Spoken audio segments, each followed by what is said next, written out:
কেমন আছেন সবাই? আশা করি ভালোই আছেন। আমিও ভালো আছি। আজকে আপনাদের জন্য নিয়ে এসেছি লাউয়ের ডাঁটা দিয়ে গাজরের ঝাল। আশা করি সবারই ভালো লাগবে। কথা না বাড়িয়ে রেসিপিটা শুরু করি।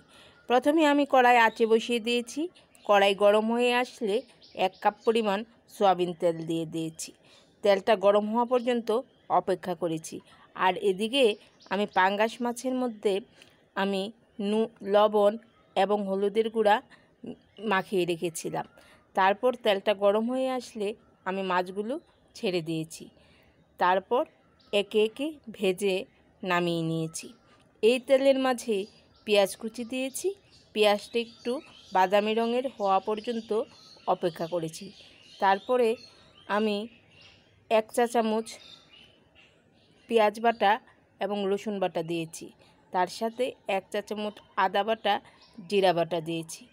1 চা চামচ পরিমাণ হলুদের গুঁড়া দিয়েছি। সাথে স্বাদ মতো লবণ দিয়েছি। আধা চা চামচ পরিমাণ মরিচের গুঁড়া দিয়েছি।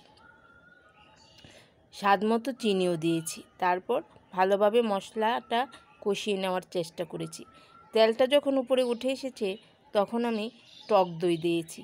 টক দই দিয়ে আবার নাড়াচাড়া করে আঁচে রেখে দিয়েছি।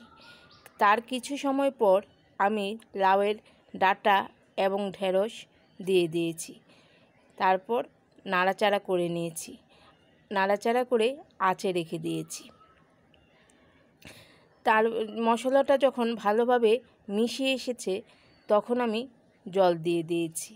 জলটা যখন ভালোভাবে গরম হয়ে ফুটে এসেছে তখন আমি মাছগুলো দিয়ে দিয়েছি। মাছগুলো দিয়ে আবার আঁচে রেখে দিয়েছি। আঁচে রেখে কিছু সময় পর এলাচ থেতো করে দিয়েছি।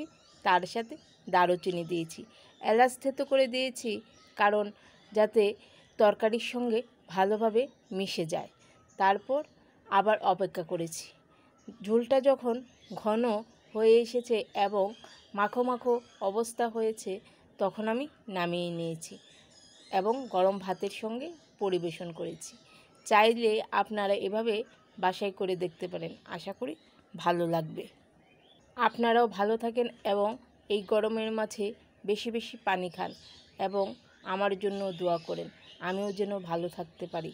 জানি না আমি আপনাদের মনে কতটুকু জায়গা করে নিতে পেরেছি, কিন্তু আপনারা আমার মনের মাঝে অনেকখানি জায়গা করে নিয়েছেন। আশা করি আপনারা সবাই ভালো থাকবেন এবং আমার জন্য দোয়া করবেন।